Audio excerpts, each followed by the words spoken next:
of the YouTube world and all who are watching this. I am Mackenzie 901K. We're going to be going through the books that I've read in both June and July. So I do have quite the stack. I have some books that I really enjoyed, some books I didn't enjoy so much, some books that I'm honestly still so confused on the rating of. So I think without any further ado, let's just go ahead and jump right on into the books. So the first book that I have that I read in July is Reckless by Lauren Roberts. This is the second book in the Powerless series. As we all know, I really love Powerless so much. Powerless is just one of those books that I will never shut up about because it is honestly phenomenal and I love it so much. This is the continuation of that. In Powerless, you are following our main character Peyton Gray, and a long time ago there was this plague that came about. It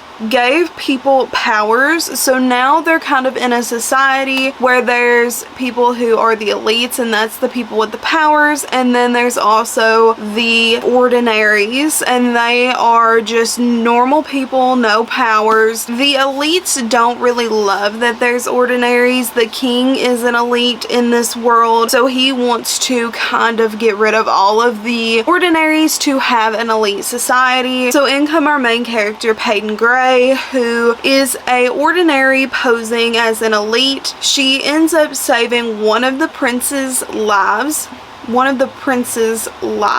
Yeah.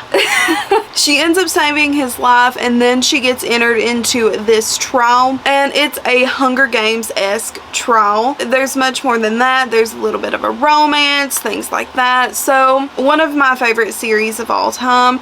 I think that Lauren Roberts writes banter really well. So this book was very different from Powerless. It definitely, I feel, had zero plot. It was very character driven, which is okay to a point. I would have liked there to have been some more plot in it. I mean, there still is plot, but for the most part, it is just a book about the characters, and we just get some more Peyton and Kai content in this book. Lauren Roberts released the information about this book the day of the day before the release, and that information was that this book was not going to be like Powerless. So that even though I had gotten the opportunity through Simon & Schuster to read the first 10 chapters of this book, those first 10 chapters still very much felt like Powerless. There was action, there was build up, there was suspense a little bit, but then you got past that chapter 10 and it was like you were reading a completely different book. If I would have not been forewarned that this book was not anything like Powerless, I don't think I would have liked it as much as I did. I am giving this book a 5-star because we do get a lot of character development, and I am a very character driven reader. I love to read about characters. I love to see the characters develop. I love to read about the romances. That is why I love this book so much. If it would not have been for that Instagram post that Lauren made saying, hey, this book is not like the others, then I would have probably not liked it. I would have probably given it a very low rating. But if you all are going into Reckless, if y'all haven't read it yet, just forewarning, this is very different from Powerless. Enough said. So then the next books that I read in July were all for Summerween. So if you guys want to go watch my Summerween vlog, that vlog is up on my channel. I'll link it in the card. I think the cards are up here. I don't know which side they're on. But the first book that I read for Summerween was Nancy Drew Diaries, The Secrets at Mystic Lake. This was such a fun little read to kick off Summerween with. So in this, we're following our main character, Nancy Drew, and she and her friends Bess and George are going on this little biking excursion. Some stuff goes down. They get their bikes stolen. Their leader of the group disappears. A bunch of crazy things goes down, and it was really fun. It was short, it was sweet, it was to the point, it was very predictable, and I ended up giving this book a 3.75 out of 5 stars. I really liked this book. Out of the 2 Nancy Drew books that I've read, which we will talk about the other one in just a bit, this one is probably my favorite that I've read, and it was so fun and so good, and I highly recommend reading some Nancy Drew. It's honestly just like a little palate cleanser. The next book that I read for Summerween was Good Girl Bad Blood by Holly Jackson. This is the second book in the Good Girl's Guide to Murder series. This, out of the 2, was my least favorite of the series. So this one is just a continuation of what happens in A Good Girl's Guide to Murder. So A Good Girl's Guide to Murder is following Pip, and Pip is trying to figure out what happened to Andy Bell. Andy Bell was apparently murdered by her boyfriend. She doesn't necessarily believe that's what happened, so she is now figuring out what happened through her capstone project that she has through her school. So she is going on a mission to figure out what actually happened to Andy Bell. This one follows the aftermath of what happens at the end of A Good Girl's Guide to Murder. The mystery in this one was not as intriguing to me as the A Good Girl's Guide to Murder book. I still enjoyed it. I still love Pip and Ravi so much, but the mystery in this one was just not a fave. So I ended up giving this book a 3 out of 5. It was okay. I am just not a fan, but I will say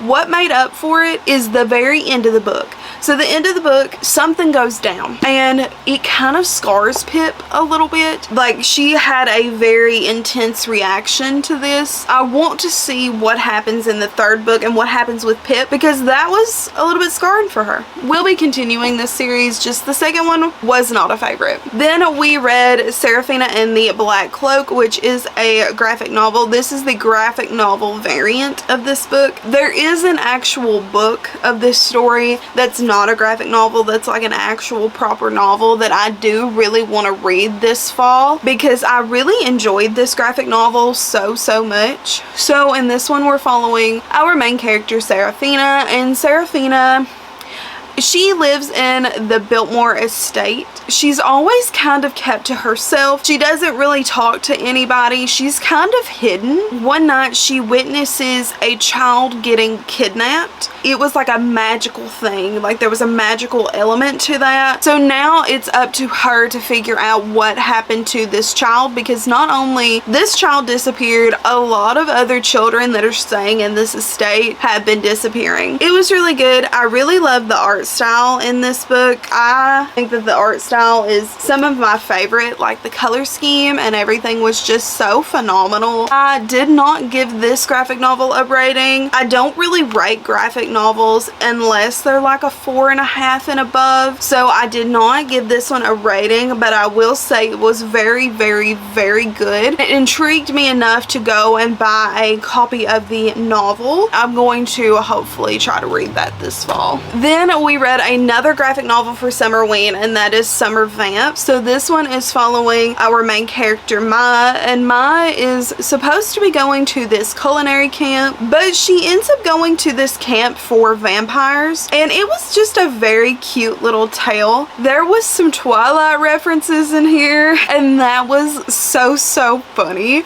I love the little Twilight references in here. I think they called it, instead of Twilight, I believe they called it Midnight, which was so funny. I really liked this graphic novel. Didn't rate this graphic novel either. It was fun. I like Seraphina and the Black Cloak more than this one, but this one was still really fun, and I do recommend it. I think that if you are looking for any type of Summerween read next year, this one was perfect. Then we read for Summerween Fear the Flames by Olivia Rose Darling. I did not finish this book. This is a softie enough for me. I was lucky enough to receive a ARC early from the publisher. This book does come out September 17th, so go pre-order this book. I did read the indie edition last last year, and I really enjoyed the Indian edition, and so far I was really enjoying this book as well. I just have had so many books that I've wanted to read recently,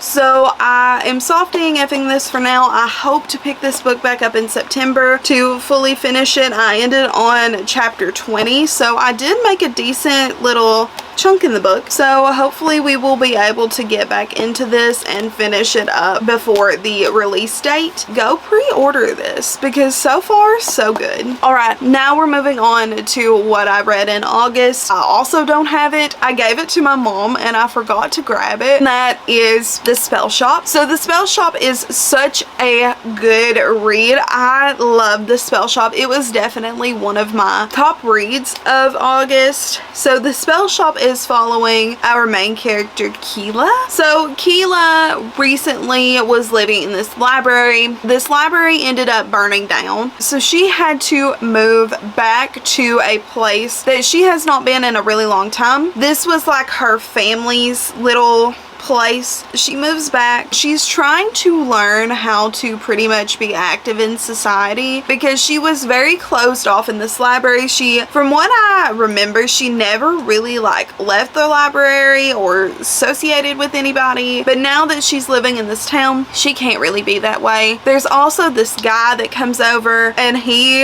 is just like fixing everything for her. He's doing the whole thing. I just overall really love this story. It was a cozy fantasy, so it didn't have a lot going on, but it did have a few fun factors, and it was probably my favorite cozy fantasy that I've read so far. I was not really ever bored with it. It just couldn't really like keep my attention, so I kind of read it a little bit slower. I really loved the whimsy, the magic system, the whole vibe of the story was really fun, and I also loved the fact that she was running an illegal spell shop. To cover for that illegal spell shop, she was running a jam shop, which is just so cute and wholesome. I was obsessed with this book, and I would definitely recommend. I gave this book a 4.5 out of 5 stars as well. I forgot to mention that. Then the next book that I read in that video was Beneath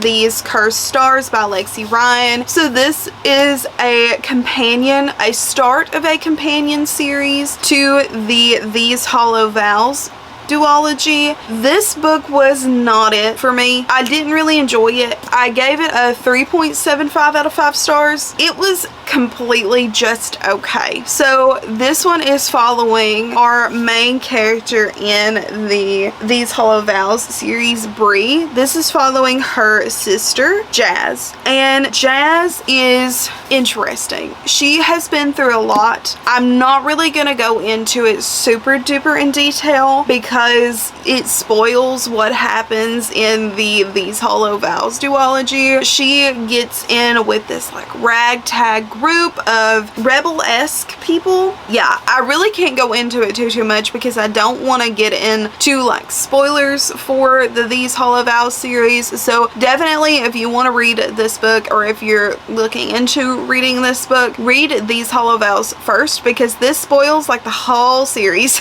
It was okay. It wasn't my favorite. I'm probably gonna pick up the second book. Maybe. We will see, because I do still love Lexi Ryan. I just don't really love that book. So then the next book that we have is A Novel Love Story by Ashley Poston. This was my first Ashley Poston book, and I definitely want to read some more of her books. This is following our main character, Elsie, and Elsie is going on this book trip. So every year this book club that she's a part of goes on this trip to a certain place. They spend the weekend there. This year she's going alone because everybody in this book club was like, no, we don't want to go this year. So she decided, I am going through a lot in my life, I need to go. So she goes, and one night it's storming. Somehow she ends up in the smack dab middle of her favorite book series. The story goes from there. It wasn't my favorite because this was promised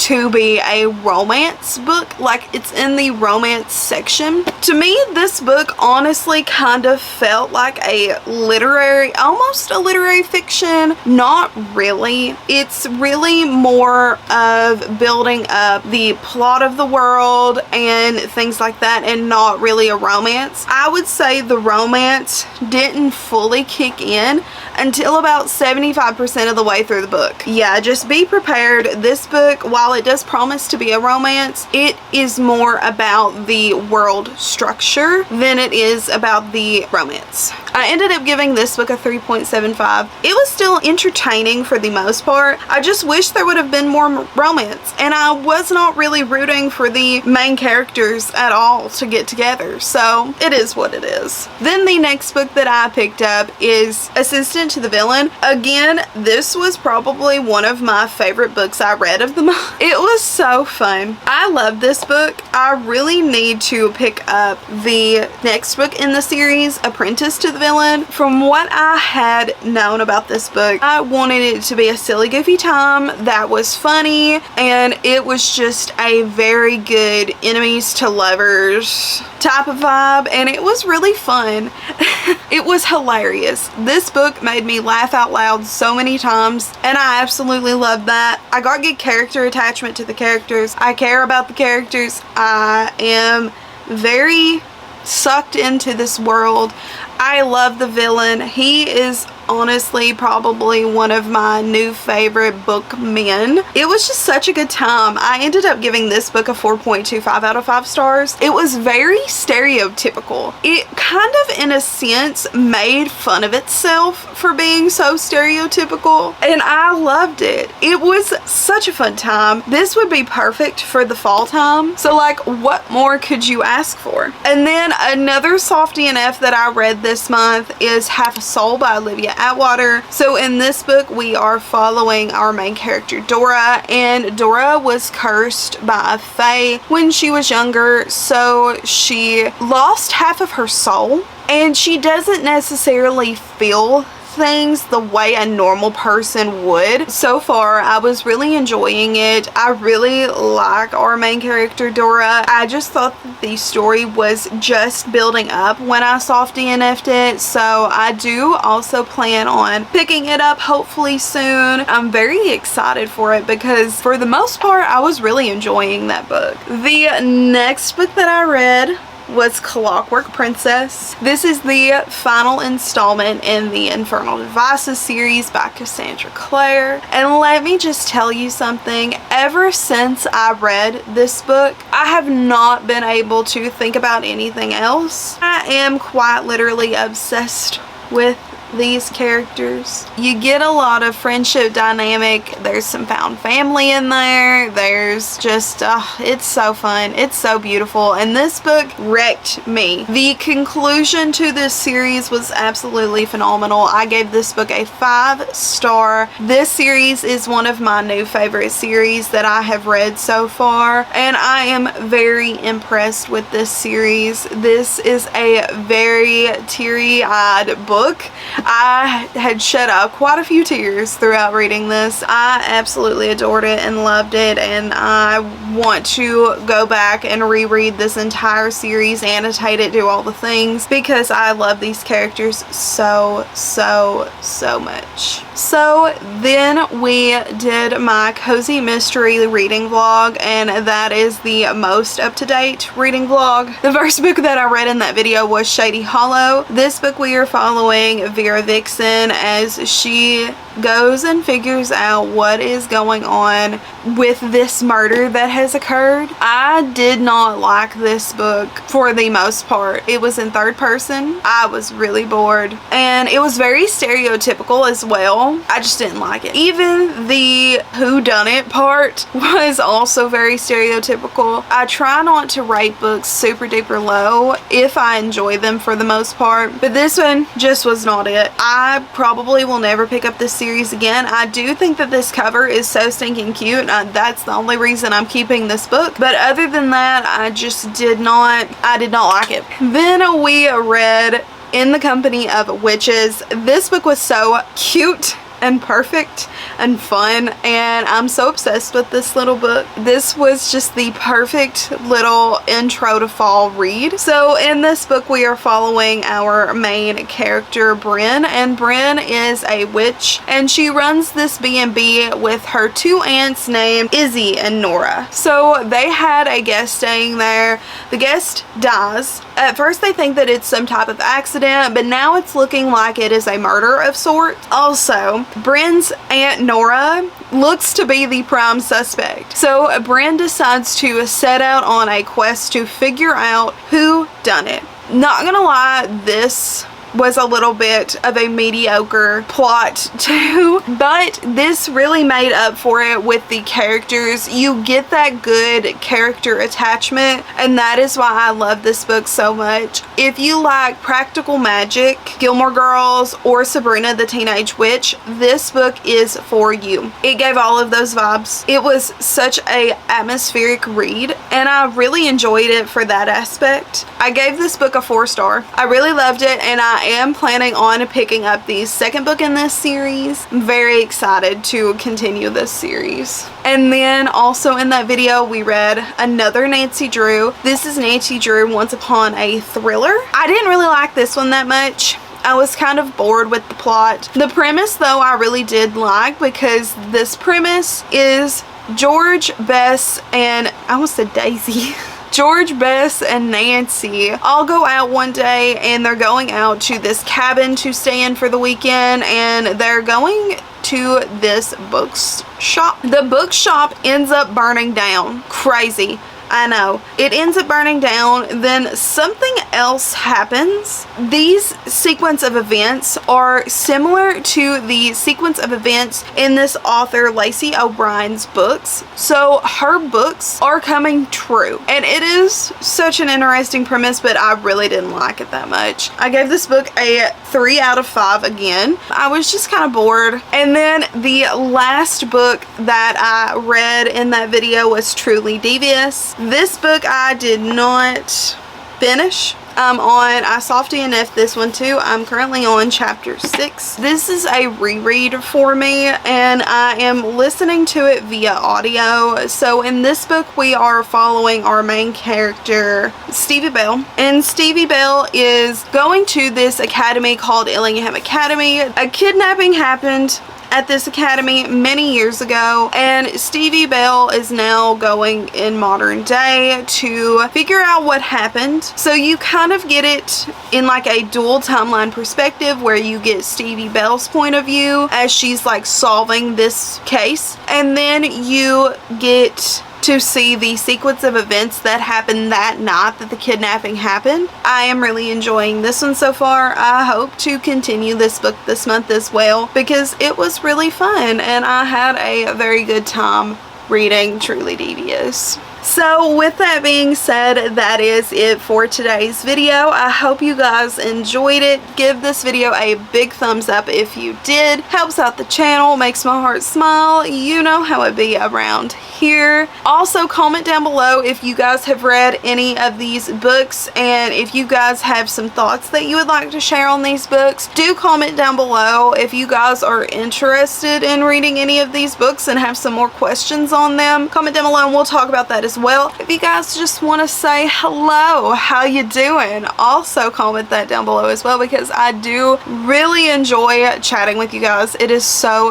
fun. Be sure to tap that subscribe button if you guys want to stick around. We try to upload around here every Monday. No, every time I say Monday, it's not Monday, it's Sunday. We try to upload every Sunday and Thursday at 6 p.m. EST. That does not always happen, so make sure you tap that post notification bell so you will be notified right when I upload a video. And let me just say that fall is right around the corner, so fall content, it's gonna be starting to roll out, so you guys don't want to miss that. Yeah, with that being said, that's it for the video. I hope you guys enjoyed it, and I will see you all next time. Bye bye.